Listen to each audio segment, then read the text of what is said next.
Hola Iglesia, muy buenos días. Me alegra mucho estar de nuevo con ustedes. Hoy con una nueva compañía, con Juan David.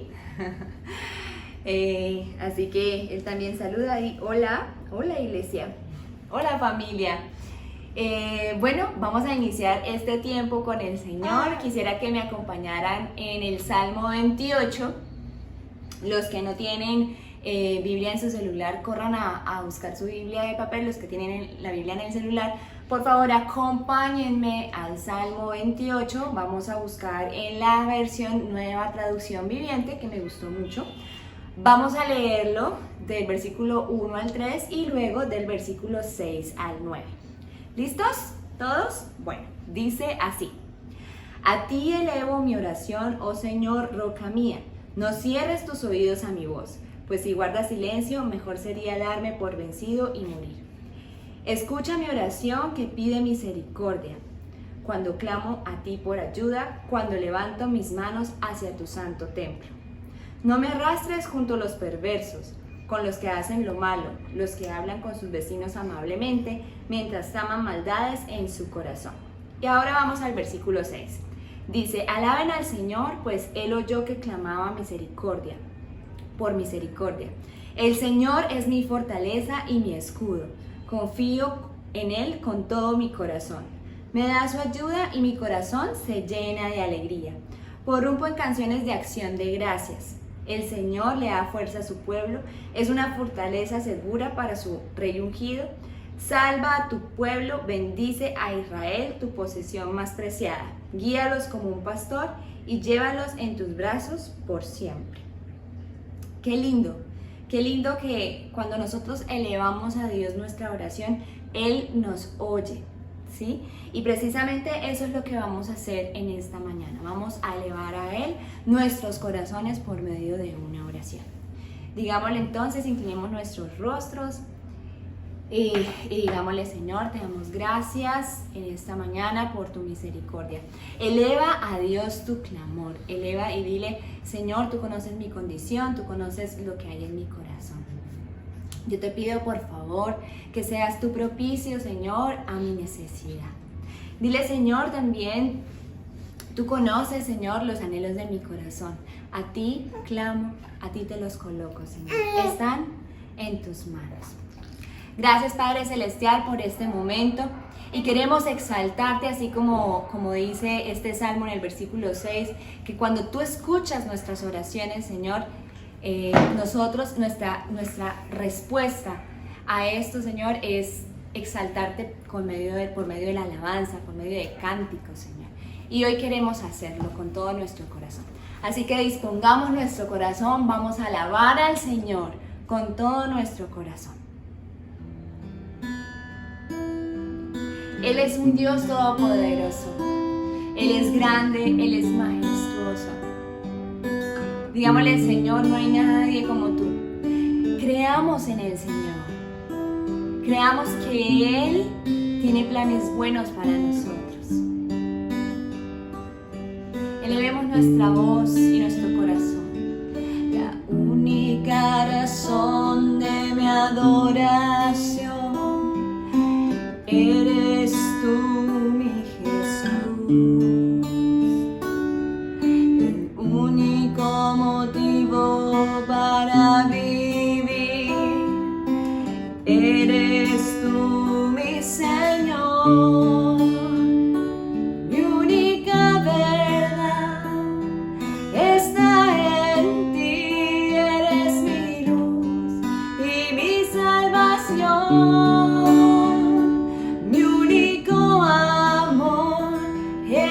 Tu Señor, y por siempre te alabaré. Dile: tú eres todo poderoso, eres grande y majestuoso,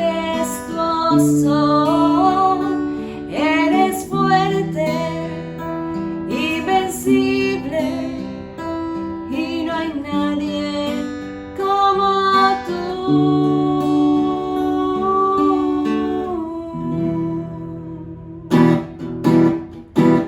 vamos a exaltar al Señor con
nadie como tú, nunca lo habrá. Gracias por escuchar nuestro clamor, gracias por escuchar nuestro corazón, Señor, porque tú eres todo, poderoso, eres grande y majestuoso, eres fuerte,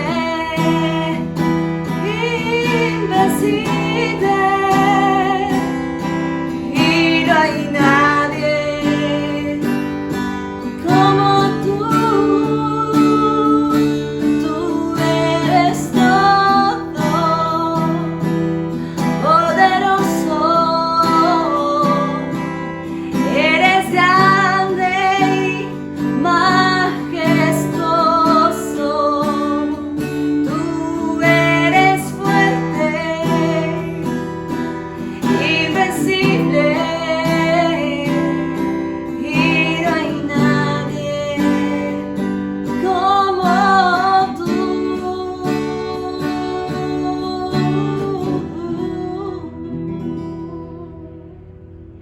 Él es nuestro Dios incomparable, invencible. No hay nadie como Él. No hay nadie como Él. Juan David es un milagro de Dios. Es una muestra de que tenemos un Dios como ningún otro. Así que vamos a exaltarlo con todo nuestro corazón, seguirlo exaltando a Él porque Él lo merece. Así es, Señor.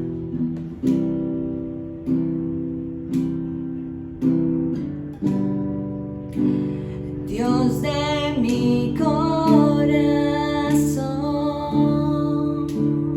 en ti encontré mi salvación. Tu gloria y majestad quiero siempre contemplar.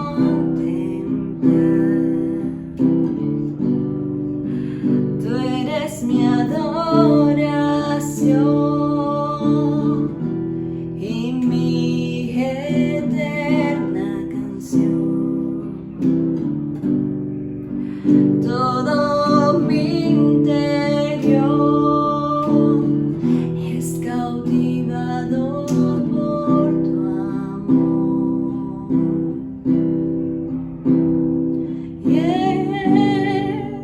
Eres Dios eterno, solo tú eres bueno, Dios incomparable eres tú. Nunca me separaré de tu gran amor, eres mi Señor, mi Salvador. Eres Dios eterno, solo tú eres bueno, Dios incomparable eres tú. Nunca me separaré de tu gran amor, eres mi Señor,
Señor, por tu gran amor. Gracias, Señor, porque tú te mueves en medio de las alabanzas de tu pueblo, Señor. Gracias por escucharnos. Te exaltamos, Señor. Gracias por este momento tan especial. En el nombre de Jesús. Amén y amén. Bueno, este es el resultado de alabar al Señor. Trae paz a nuestro corazón y ellos lo saben. Hoy precisamente quería dejarles 3 desafíos, comprobando una vez más lo que Dios puede hacer, porque Él es bueno. El primer desafío es que el próximo domingo invites a una persona y te cerciores de que esa persona pueda acompañarnos en esta reunión. El segundo desafío es que des testimonio del Señor, ¿sí? Hace un par de días nos encontramos con una personita que yo sé que si nos está viendo se va a reír de lo que voy a decir. Y nos decía, es que yo tengo tanto por contar de lo que Dios ha hecho en mi vida, lo que pasa es que me da pánico escénico. Entonces el desafío es el siguiente: si te da pánico escénico, grabarte y dar un testimonio de lo que Dios ha hecho en tu vida en este tiempo, o digamos en tu vida particularmente, entonces te motivo a que por escrito nos lo puedas enviar y nosotros podamos leerlo aquí. Porque no podemos perdernos esta oportunidad de glorificar al Señor por medio también de lo que hace en nuestras vidas, ¿sí? A veces nosotros leemos la Biblia, a veces perdemos la fe, pero cuando escuchamos lo que Dios está haciendo en otras personas, entonces nuestra fe se vuelve a avivar. Entonces ese es el segundo desafío: o que te grabes, ¿sí?, diciendo lo que Dios ha hecho en tu vida, o que escribas ese testimonio, nos lo envíes y nosotros podamos entonces publicarlo aquí, en esta reunión. Esa es la idea, porque somos una familia. Y entonces también así le damos gloria a Dios, y no solamente eso, sino también sabemos qué pasa en la vida de nuestros hermanos, de nuestra familia de la fe, ¿sí? El tercer desafío tiene que ver con los diezmos y las ofrendas. La semana pasada aprendíamos acerca de los peligros de la Biblia y nos enseñaban que hay 2 peligros. Bueno, hay más peligros, pero estos 2 fundamentalmente los voy a recordar, y es el dudar de la palabra de Dios y el desobedecer la palabra de Dios. El principio del dar los diezmos y las ofrendas y las primicias está establecido en la palabra de Dios. Entonces, no dudes de ello. Ahora, si tú sabes que tienes que darlo y por algún motivo no lo das, o porque en tu corazón hay duda, o porque, bueno, qué sé yo, por las motivaciones que sean, lo estás desobedeciendo, yo te animo a que lo obedezcas. El tercer desafío es precisamente creer en esto. Creer que Dios cumple sus promesas. Porque en su palabra Dios dice que nosotros podemos probarlo a Él en esta parte. Dice que si nosotros entregamos nuestros diezmos y ofrendas, Él reprenderá al devorador por nosotros. Y que también derramará sobre nuestras vidas bendiciones hasta que sobren y abunden. No necesariamente de tipo económico, sino de todo tipo de bendiciones. Así que yo te animo y te desafío a que puedas entregar tus diezmos y ofrendas de la manera que está apareciendo en pantalla en este momento. Precisamente vamos a orar por ello, ¿sí? Padre Celestial, te damos muchas gracias. Gracias, Señor, porque tú escuchas nuestra oración. Gracias, Señor, porque llenas nuestro corazón de paz. El confiar en ti, Señor, es maravilloso. Señor, hoy te colocamos ante tu altar nuestros diezmos, ofrendas y primicias. No importa la cantidad. Tú miras la intención de nuestro corazón, que depende exclusivamente de ti, Señor, que eres un Dios bueno. Yo te pido hoy, Señor, que bendigas a cada uno de mis amigos y hermanos que han dispuesto en su corazón el dar y permanecer fiel en este principio. Pero también, Señor, te pido que bendigas a quienes han decidido todavía no darlo. Y te pido que pongas en su corazón, Señor, el darlo. Y que ellos prueben tu fidelidad. Que ellos puedan probar que tú eres un Dios que bendice. Que tú eres un Dios que prospera. Que tú eres un Dios que quiere formar nuestro carácter. Gracias, Señor, por este momento. Te pido que sigas bendiciéndonos, Señor, que el alimento no falte en nuestra mesa, que el abrigo, el techo y sobre todo el amor y la paz no falten en nuestras vidas, Señor. Que nos enseñe, Señor, a tener ese contentamiento, que no pongamos nuestras miradas en las partes materiales, en las cosas materiales y terrenales, sino, Señor, en lo que hay por venir, en ese reino celestial. Gracias, Papito Dios, porque sé que tú lo estás haciendo, que estás obrando en la vida de cada uno de nosotros. Te pido, Señor, por aquellos que quizá han perdido su trabajo o han quedado muy limitados en sus ingresos económicos en esta pandemia, para que seas tú, Señor, manifestándote con poder en sus vidas. Y que cada uno de nosotros pueda reconocer que aun cuando los ingresos han disminuido, nunca nos ha faltado nada, Señor, porque tú eres fiel. Que no nos quedemos atrás, en el pasado, añorando esos ingresos superiores, sino que veamos tu mano de poder y podamos glorificarte diciendo: aleluya, alabado seas tú, Señor, porque a pesar de todo no me ha faltado nada. Señor, gracias. Gracias te damos. En el nombre de Jesús, amén. Y amén. Bueno, iglesia, también les motivo para que por favor sigan asistiendo a las demás reuniones que tenemos. Reuniones de mujeres, de hombres, de parejas, vigilias, de niños, de jóvenes bachilleres y universitarios y de jóvenes profesionales y emprendedores. Toda esta información la van a encontrar en redes, pero no solamente eso, sino que también los vamos a enviar a sus números de WhatsApp. Hemos creado una lista de difusión para que todos aquellos que estén registrados en nuestra base de datos reciban esta información. Si de repente a ti no te está llegando la información, por favor escríbenos o agenda el número del Pastor Daniel para que te pueda llegar esta información, ¿sí? Y estemos entonces todos en una misma sintonía. Bueno, no siendo más, me despido, me encantó verles, espero que les haya encantado verme también y ver a Juan. Ahora mismo lo voy a acostar ya en su cunita para que termine de relajarse. Dios les bendiga, iglesia, les amamos. Nos vemos en una próxima oportunidad.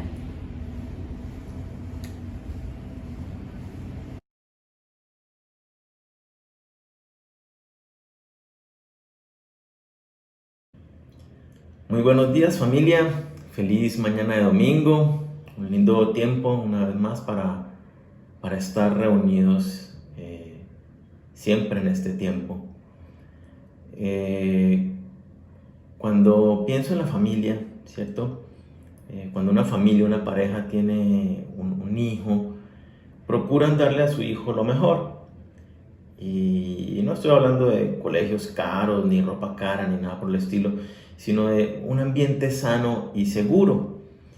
Entonces, ¿qué hacen los papás? Buscan que no haya superficies filosas, entonces le compran unos protectores a las mesitas de vidrio que tienen esquinas con puntas, están pendientes de que no haya por ahí cables expuestos.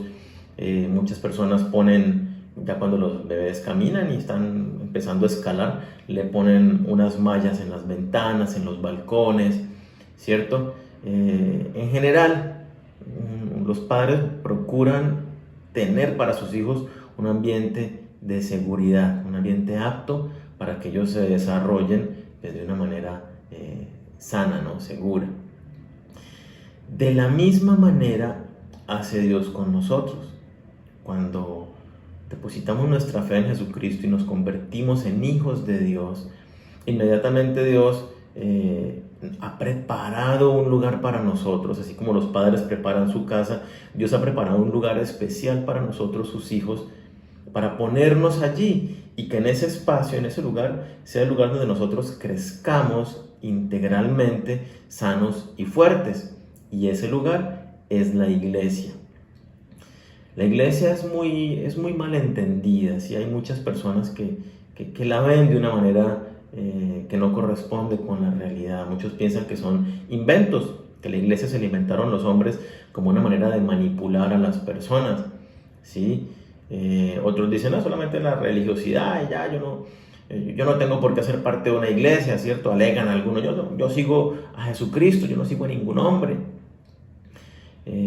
Si tú tal vez te preguntas si deberías hacer parte, pertenecer a una iglesia, si no entiendes las razones o los por qué, ¿cierto? Y quieres afirmar también cuál es la base, cuál es el plan de Dios para sus hijos, es lo que vamos a ver en esta mañana. Los invito a que vayamos a Mateo capítulo 16, versículo 13 en adelante. ¿Sí? Dice: viniendo Jesús a la región de Cesarea de Filipo, preguntó a sus discípulos diciendo: ¿quién dicen los hombres que es el Hijo del Hombre?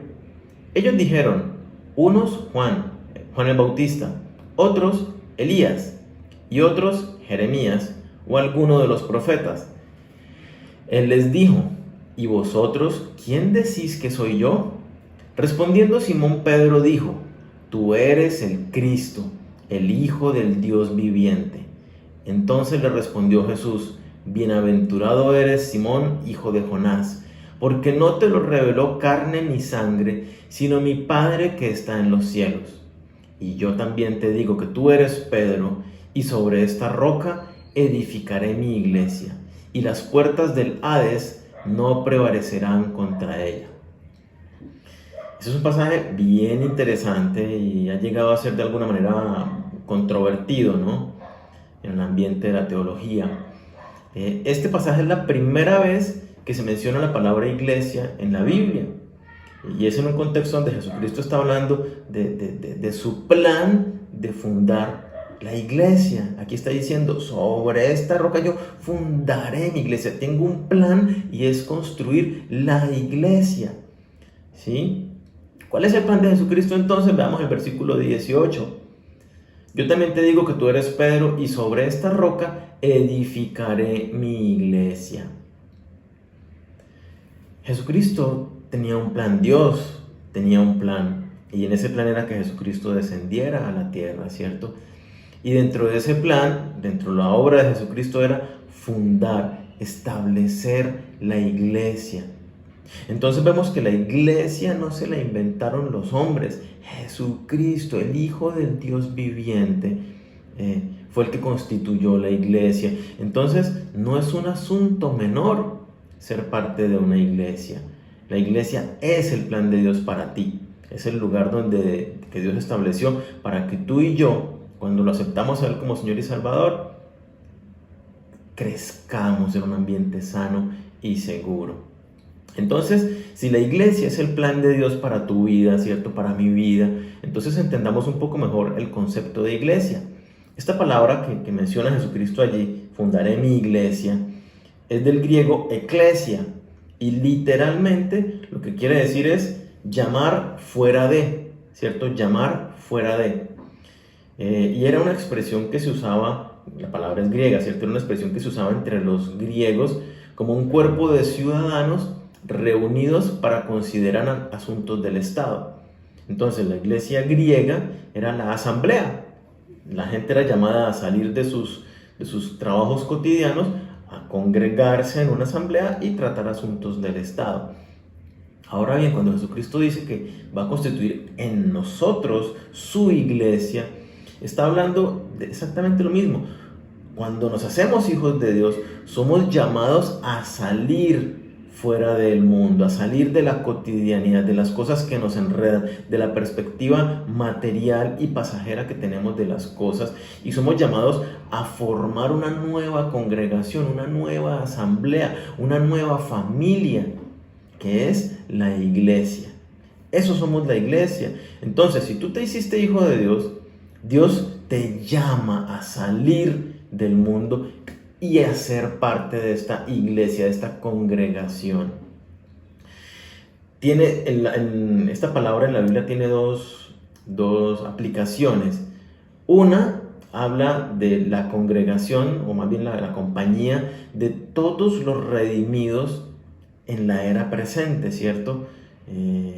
Todas las personas que desde la venida de Jesucristo hasta que Él regrese por nosotros, todos los que depositamos nuestra fe en Él, haciéndolo nuestro Señor, dice la palabra que todos somos la iglesia, se conoce como la iglesia universal, ¿sí? Y la otra aplicación de este término es más singular, y es la iglesia local, y hace referencia a, como su palabra lo dice, las iglesias locales, un grupo limitado de personas que se reúnan y forman esa familia. Y lo vemos en las cartas de Pablo. Normalmente saluda a la iglesia de Corintio, a la iglesia de Tesalónica. Mire que en la carta de Romanos, en el último capítulo, está saludando y dice: saludos a la iglesia que se reúne en la casa de Aquila y Priscila, ¿cierto? Que era una parejita que tenía una iglesia en su casa, y entonces esa es la iglesia que se reúne en casa de Aquila y Priscila. Esa es la iglesia local. Y hay algo bien interesante cuando analizamos el término iglesia, y es que Dios ve a la iglesia como un individuo, no como muchas personas, ¿cierto? Somos miembros. El ejemplo perfecto es el cuerpo humano. Cuando usted ve a una persona, ¿cierto? ¿Usted qué ve? Usted ve a una persona completa, ¿cierto? Usted no ve los miembros como separados, usted no piensa de manera consciente: bueno, ahí hay un corazón, ahí hay un hígado, un intestino grueso, un intestino delgado, ahí está el dedo chiquito, Nosotros no empezamos a dividir el cuerpo. Uno comparte con la persona en su integralidad. De la misma manera, Dios con nosotros, la iglesia. Somos una unidad. Por eso es tan importante que nosotros realmente pertenezcamos, que nos sintamos parte de una iglesia local, porque es lo que Dios ha establecido para nosotros como ese espacio, ¿sí? Miremos lo que dice Juan 17 en una de las últimas oraciones que le hace Jesucristo al Padre antes de entregar su vida en la cruz. Miren lo que dice hablando de nosotros. Juan 17, versículo 20. Mas no ruego solamente por estos, pues sus discípulos, ¿cierto? Los apóstoles, sino también por los que han de creer en mí por la palabra de ellos, para que todos sean uno, como tú, oh Padre, en mí y yo en ti, que también ellos sean uno en nosotros, para que el mundo crea que tú me enviaste. La gloria que me diste, yo les he dado para que sean uno, así como nosotros somos uno. Yo en ellos y tú en mí, para que sean perfectos en unidad, para que el mundo conozca que tú me enviaste y que los has amado a ellos como también a mí me has amado. Entonces mire este versículo, ¿cuántas veces dice para que sean uno, unidad, somos uno? Somos llamados a una unidad, a una intimidad y pertenencia de los unos con los otros. Nosotros, cuando recibimos a Jesucristo como Señor y Salvador, empezamos a ser parte automática de la iglesia universal. Pero el Señor nos lleva a ser parte, a integrarnos con un cuerpo local, con una iglesia local, ¿cierto? Esa iglesia local se constituye en nuestra nueva familia. Que es un lugar donde hay gente, sí, hay gente de todo. ¿Por qué? Porque es que a la iglesia no venimos los que ya estamos perfectos. A la iglesia venimos los que rendimos nuestra vida a Jesucristo porque estamos reconociendo nuestro pecado. Así que en la iglesia tú vas a encontrarte de todo. Claro, a medida que maduramos en la fe, ¿cierto? Vamos madurando, valga la redundancia, y vamos cambiando esas actitudes necias que teníamos a causa de la ignorancia, que no conocíamos a Dios ni sus planes. Entonces tú en la iglesia vas a encontrar tanto personas maduras, modelos de vida cristiana, como otras que apenas están en su caminar. Inclusive esas personas maduras tampoco van a ser perfectas, ¿sí? Entonces hay mucha gente que dice: la iglesia está llena de hipócritas, yo por eso he decidido no pertenecer a ninguna iglesia, ¿sí? Yo no sigo a hombres, yo sigo a Jesucristo. Mira, si eso es tu pensamiento y tú sigues a Jesucristo, bueno, Jesucristo es tu Señor. Jesucristo te dice que tú debes hacer parte de una iglesia local. Él te une, dice la palabra, que somos unidos por el Espíritu Santo a un cuerpo para que funcionemos. Nosotros, la iglesia, somos el cuerpo visible del Dios invisible, dice la palabra. Entonces necesitamos pertenecer a una iglesia. Dios tiene sus ojos puestos en la iglesia. Dios cuida a su iglesia. Dios vuelve por su iglesia.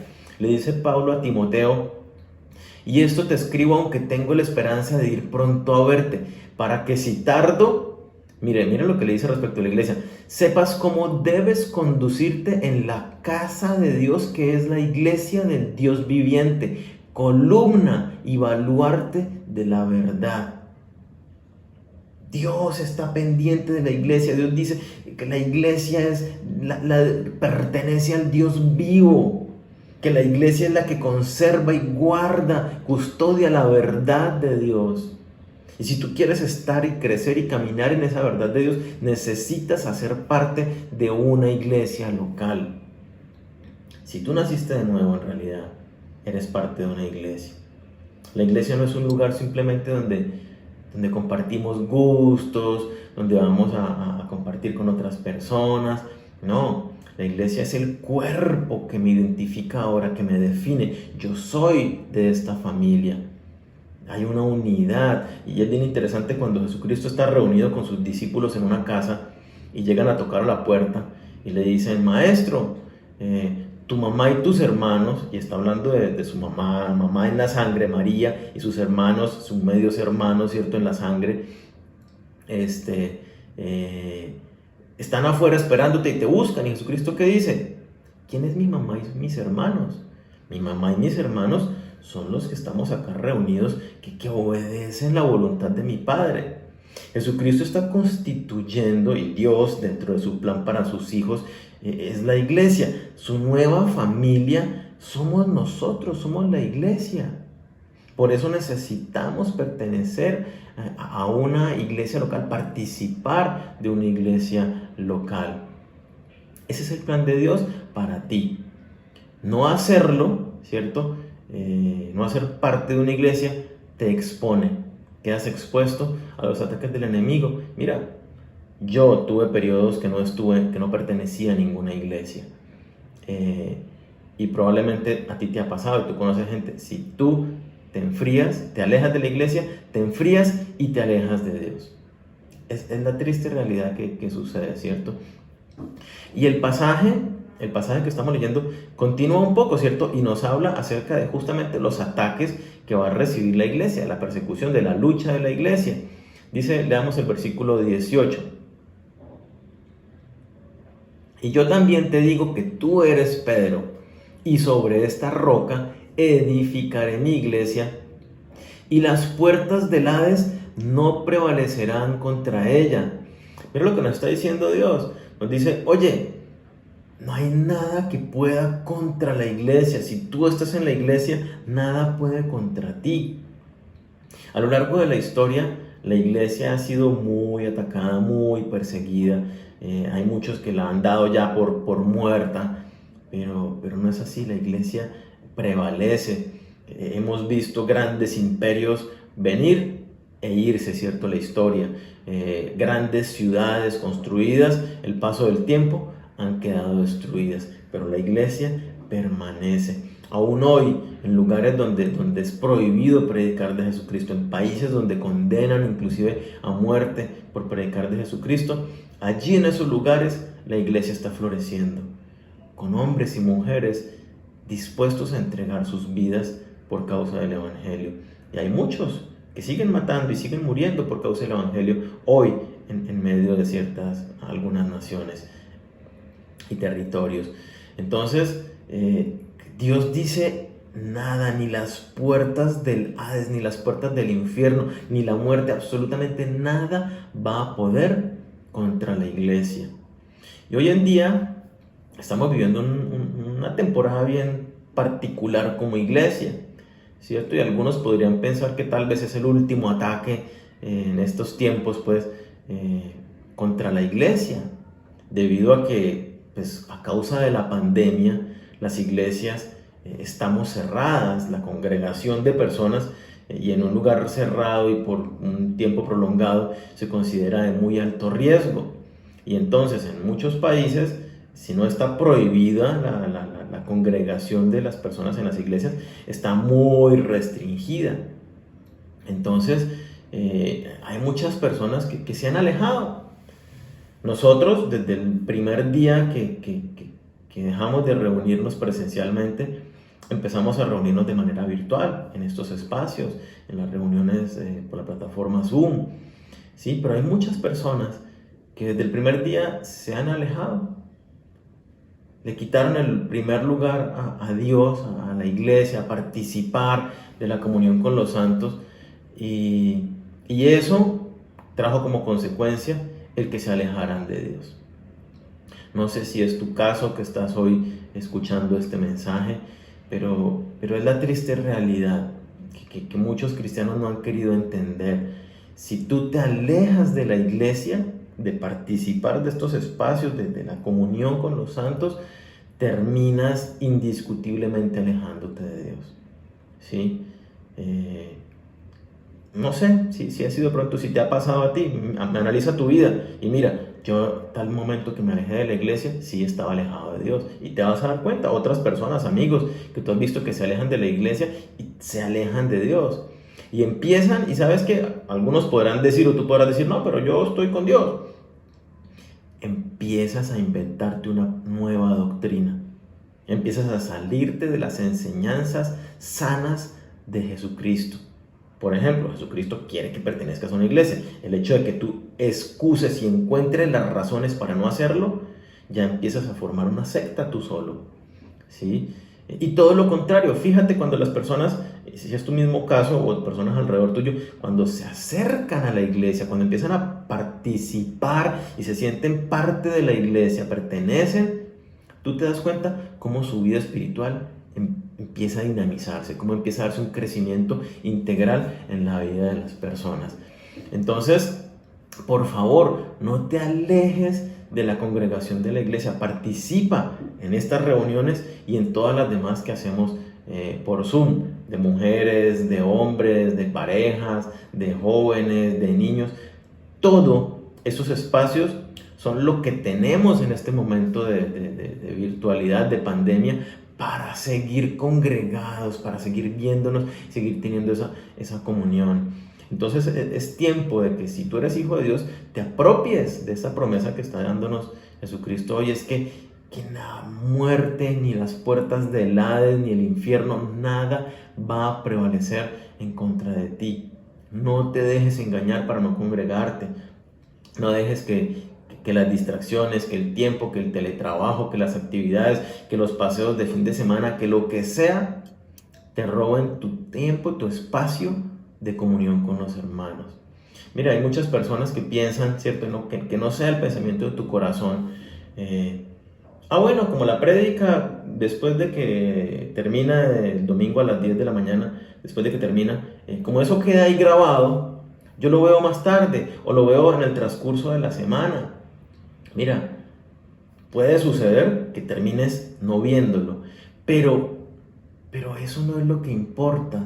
No es el hecho de ver una enseñanza y cantar unas canciones por internet. Eso no es. El hecho y lo que sucede en este momento es que estamos juntos en unidad. Yo desde mi casa, tú desde la tuya, cada uno desde el lugar que eligió para congregarse. Estamos todos en armonía al mismo tiempo, rindiendo nuestros corazones en adoración a Dios. Y ese es el impacto de la iglesia. Esa es la unidad y la armonía que somos llamados a vivir. No es que cada uno mire un mensaje a cualquier hora y en cualquier momento y ya, con una bonita actitud de corazón. No es solo eso. Es el compartir, lo acabamos de leer, para que sean uno, para que haya una unidad, una armonía. Y esa armonía es el tiempo que como familia, como iglesias en Florida Blanca, hemos determinado que sea en tiempo de pandemia los domingos a las 10 de la mañana. Es el tiempo sagrado que tú debes apartar en tu agenda para decir, voy a estar reunido con mi familia. Aunque no los veo, sé que están ahí conectados. Haz presencia en el chat. Escribe, hola, yo estoy acá, sí, da un saludo, da una bendición, para que los demás vean que tú estás acá y se sienta más esa familiaridad. Participa en el chat. Pero necesitamos estar reunidos al tiempo. ¿Por qué? Porque el Señor se manifiesta de una manera diferente cuando su cuerpo está congregado delante de Él. Entonces, la Biblia nos dice que el poder de Satanás no va a triunfar sobre la iglesia. Así que cuando eres parte de una iglesia, es como que tú tienes una protección, un halo de cobertura espiritual está sobre tu vida y Dios te guarda. Así que entonces yo te animo, por favor, a que luches y venzas las distracciones, aquellos pensamientos que te impiden que tú te reúnas como familia, como iglesia, los domingos a esta hora. Sí, que no haya ninguna excusa que tú tengas para decir lo veo después, porque realmente es un tiempo de comunión, de coinonía juntos con el Señor, y el Señor se manifiesta de manera diferente. Entonces, ¿qué nos dice Dios? La iglesia va a mantenerse firme hasta el final. Cristo vuelve por su iglesia para que estemos juntos con Él por la eternidad. Entonces la iglesia no es solamente un grupo con el que yo estoy acá, es la familia con la que vamos a estar por la eternidad. Asegúrate de ser parte de la iglesia y pertenecer en esa iglesia local, porque Cristo vuelve por nosotros y viene pronto. El plan de Dios entonces, ¿cuál es? Para nosotros, sus hijos, que hagamos parte de una iglesia local. Diseñó este espacio para que estemos seguros, para que nos edifiquemos, para que crezcamos, para que nos limemos los unos con los otros en el trato y en las relaciones. Es el lugar donde Dios tiene puesta su mirada y nos tiene protegidos y nos cuida. Ni la muerte ni las persecuciones, nada van a poder contra la verdadera iglesia. Y entonces aquí vendría otra pregunta bien interesante. Ese es el plan de Jesucristo y es el plan de Dios, y es donde yo debo estar, y ya entiendo que debo participar de una iglesia local y que es mantenerme en esa unidad. Pero ¿en qué está fundada la iglesia? ¿Cuál es la base de la iglesia? Vamos a verlo ahí mismo, ¿cierto? En el capítulo Mateo 16, leamos desde el versículo 13 hasta el 18. Dice: viniendo Jesús a la región de Cesarea de Filipo, preguntó a sus discípulos diciendo: ¿quién dicen los hombres que es el Hijo del Hombre? Ellos dijeron: unos Juan el Bautista, otros Elías, otros Jeremías o alguno de los profetas. Él les dijo: ¿y vosotros quién decís que soy yo? Respondiendo Simón Pedro dijo: tú eres el Cristo, el Hijo del Dios viviente. Entonces le respondió Jesús: bienaventurado eres Simón, hijo de Jonás, porque no te lo reveló carne ni sangre, sino mi Padre que está en los cielos. Y yo también te digo, tú eres Pedro, y sobre esta roca edificaré mi iglesia. Esta última frase, tú eres Pedro, y sobre esta roca edificaré mi iglesia, hay que analizarla con cuidado, porque mucha gente entiende esto desde la perspectiva, como lo ha enseñado la Iglesia Católica, ¿cierto? La Iglesia Católica fundamenta su doctrina central en una mala interpretación de este pasaje, ¿cierto? Ellos dicen que la roca sobre la cual está edificada la iglesia es Pedro, y que por ende Pedro es quien tiene y quien sostiene la verdad y la fe de una manera infalible en la iglesia.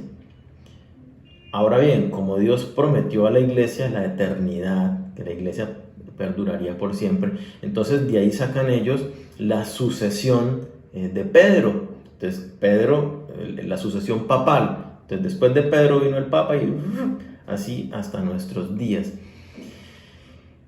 Entonces, como ellos han interpretado este pasaje y lo han hecho, este es un dogma de la Iglesia Católica, y cuando entendemos dogma quiere decir que que tienen que creerlo, y si no lo creen, están condenados, ¿cierto? La pena de no creer esto que la iglesia está diciendo es la condenación.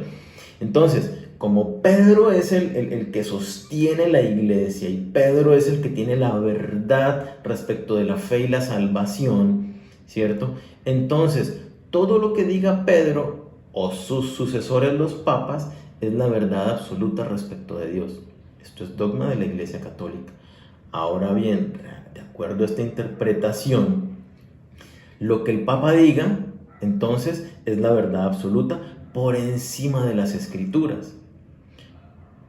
Y no sé si ustedes han visto noticias y han visto lo que ha estado diciendo el Papa últimamente, las declaraciones que ha dado, que se salen completamente de la verdad clara y sostenida a través del tiempo en la Biblia, ¿cierto? En los 1500 años que se escribió la Biblia, desde la ley, que es lo primero que se escribió, hasta el Apocalipsis, se mantiene unánime respecto de los temas. Y ahora el Papa está diciendo cosas que contradicen eso. Por ejemplo, las recientes cosas que está diciendo respecto de la homosexualidad van directamente en contravía de lo que Dios establece en la Biblia. Ahora bien, una persona católica, si no está de acuerdo con el Papa, si dice, no, pero es que ahí yo creo que él está diciendo no sé qué, entonces, de acuerdo al dogma católico, esa persona está condenada por contradecir al Papa, ¿cierto? Todo esto son las consecuencias de fundamentar su doctrina de una manera equivocada.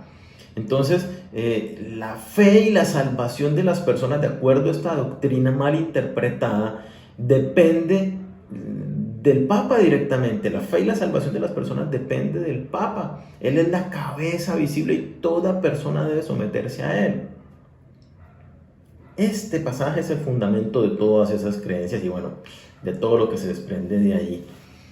Ahora, ¿por qué es importante entenderlo?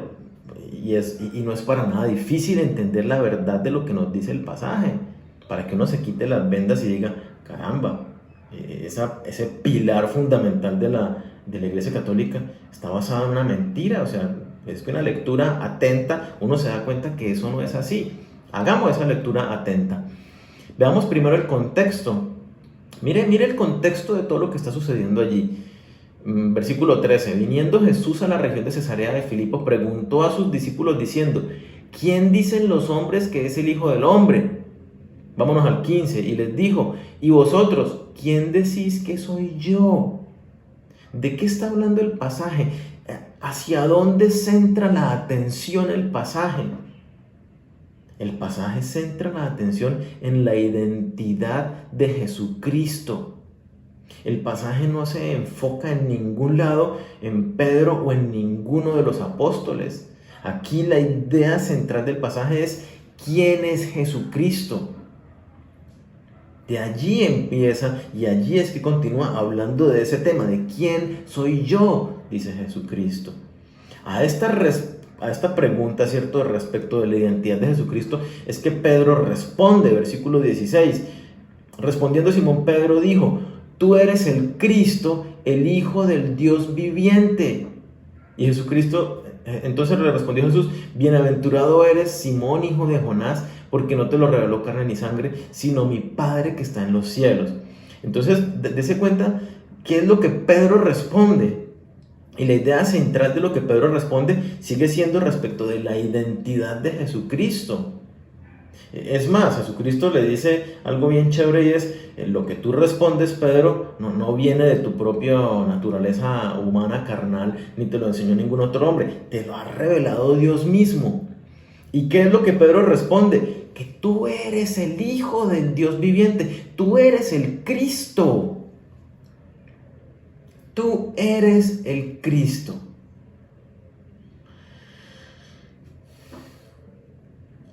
Y aquí quiero hacer una pausa y quiero que analicemos esta palabra, porque a veces no la entendemos con claridad. Cristo es una palabra griega, ¿cierto? Y se usa en el Nuevo Testamento traduciendo una palabra hebrea del Antiguo Testamento y la palabra es Mesías. Mesías y Cristo son exactamente lo mismo. Mesías es en hebreo, Cristo es en griego. Pero si ponemos estas dos palabras en español, lo que traducen es ungido, ungido, elegido. Entonces, cuando hablamos de Cristo o de Mesías, estamos literalmente diciendo el elegido, el ungido. En el Antiguo Testamento, los que eran ungidos eran los reyes, los sacerdotes y los profetas. Ahora bien, esto es bien interesante porque al Jesús ser el Mesías, el ungido, Jesucristo es profeta, es rey y es sacerdote.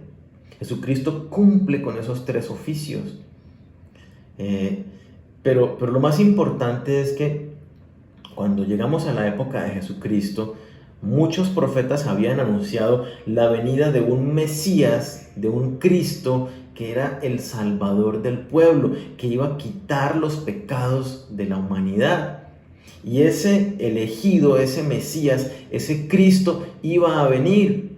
Y de ese Cristo fue que Juan el Bautista empezó a decir, ya viene, el Cristo, el Mesías ya viene.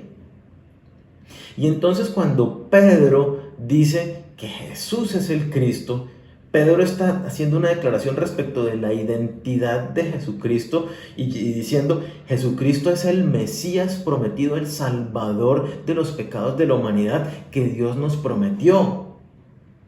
Esa es la declaración que hace Pedro. Si uno no entiende un poquito el contexto, uno dice, ay, el Cristo. Y pues como en nuestro contexto es tan común decir Cristo, y Cristo pensamos que es una crucecita. No, Cristo es elegido. Y tiene que ver con las profecías que hablaban del Salvador. Jesucristo, el Mesías Salvador. Entonces, cuando Jesucristo le dice ahí en el versículo 18, yo también te digo que tú eres Pedro y sobre esta roca edificaré mi iglesia. Lo que Jesucristo está diciendo es que sobre la verdad de esta respuesta, sobre la identidad de Jesús, que es el Mesías Salvador, esa es la verdad sobre la cual se va a fundar la iglesia. Eso es lo que está diciendo el pasaje, no es nada diferente. Y a continuación, para tener mayor claridad, porque tú eres Pedro y sobre esta piedra edificaré mi iglesia, ¿cierto? Sobre esta roca edificaré mi iglesia. Aquí hay un juego de palabras bien interesante y necesitamos ir al griego para entenderlo mejor, ¿cierto? El nombre de Pedro, y ahí lo dice el pasaje claritico, es Simón. Simón, hijo de Jonás. Pero Jesucristo lo llamó Pedro, del griego Petros. ¿Qué traduce la palabra Petros? Traduce piedrita. Traduce una pequeña piedra. Ahora bien, Jesús va a edificar su iglesia sobre esta roca, dice. Y la palabra roca es del griego Petra. Petros, piedrita, Petra, una gran roca. Inclusive, si uno mira la definición bien, cuando se habla de Petra, se habla como la roca de la base y el fundamento, la piedra angular sobre la cual se construye una casa, un edificio. Entonces era una piedra base muy grande, no cualquier piedrita, ¿cierto? Entonces, si parafraseáramos un poco más claro este versículo, diríamos que Jesucristo le dice, tú eres una piedrita, y sobre la gran roca de quién soy yo, es que voy a edificar mi iglesia. Eso es lo que literalmente está diciendo el pasaje. No es sobre Pedro.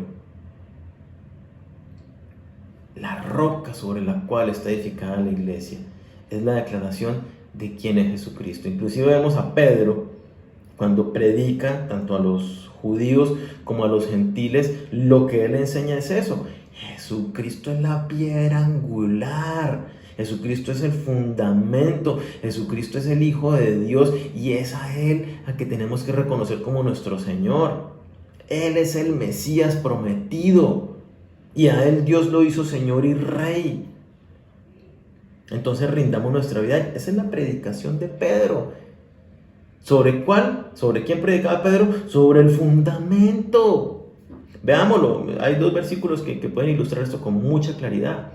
1 Corintios 3:11, dice Pablo, o Dios a través de Pablo, porque nadie puede poner otro fundamento que el que está puesto, el cual es Jesucristo.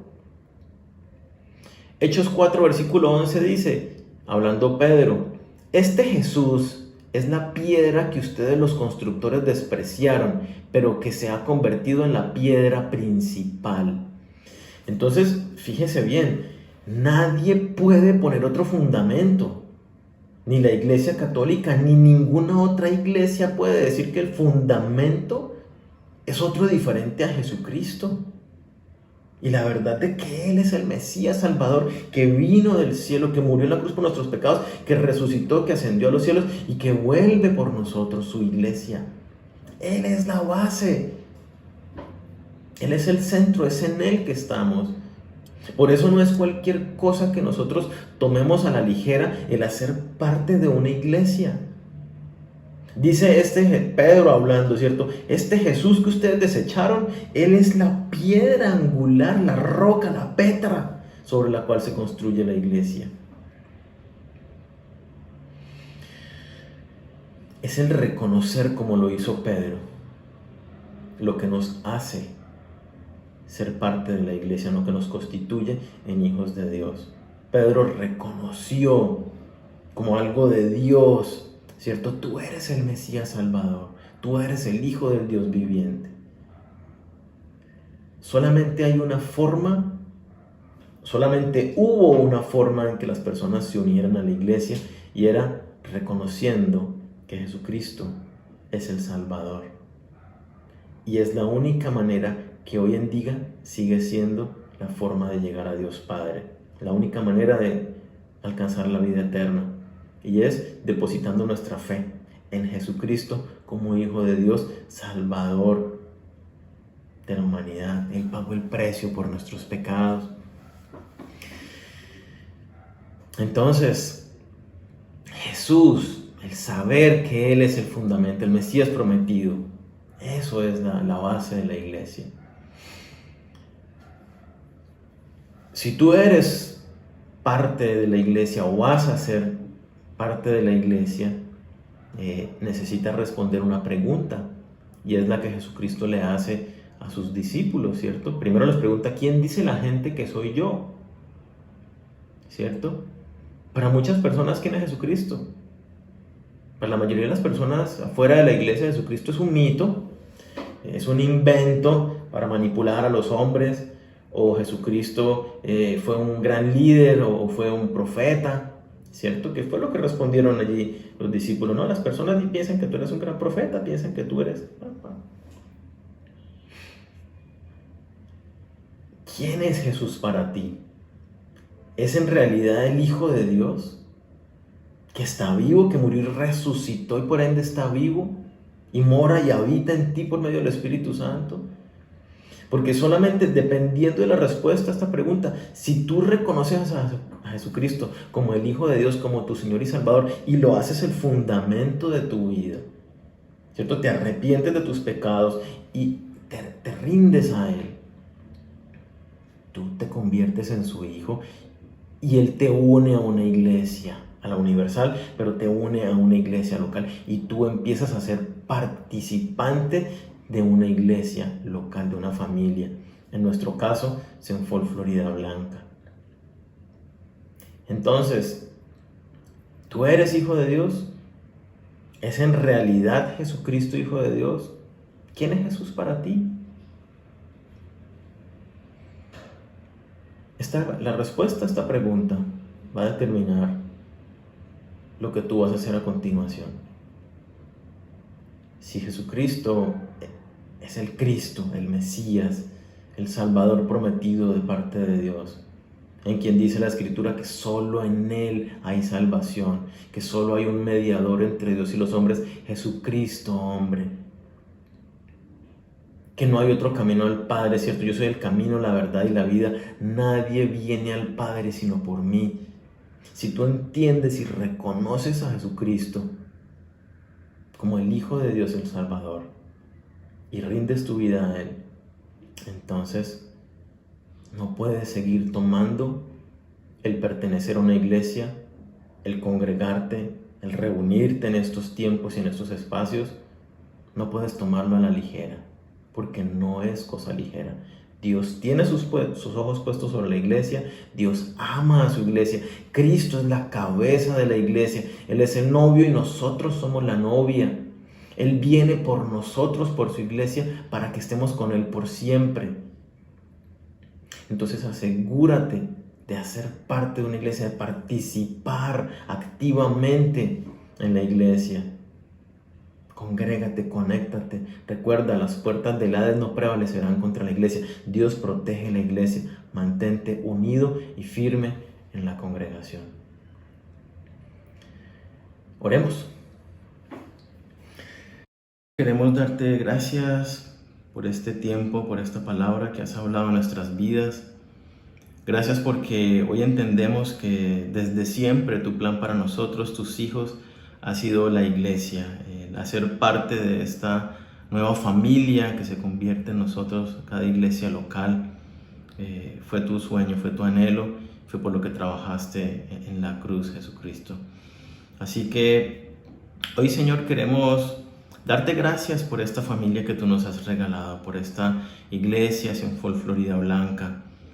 Dile a Dios, gracias, Señor, porque me has hecho parte, me has hecho pertenecer, me has hecho un miembro de este cuerpo, de esta familia. Gracias, Señor, por la vida de cada uno de mis hermanos que hacemos parte de esta congregación.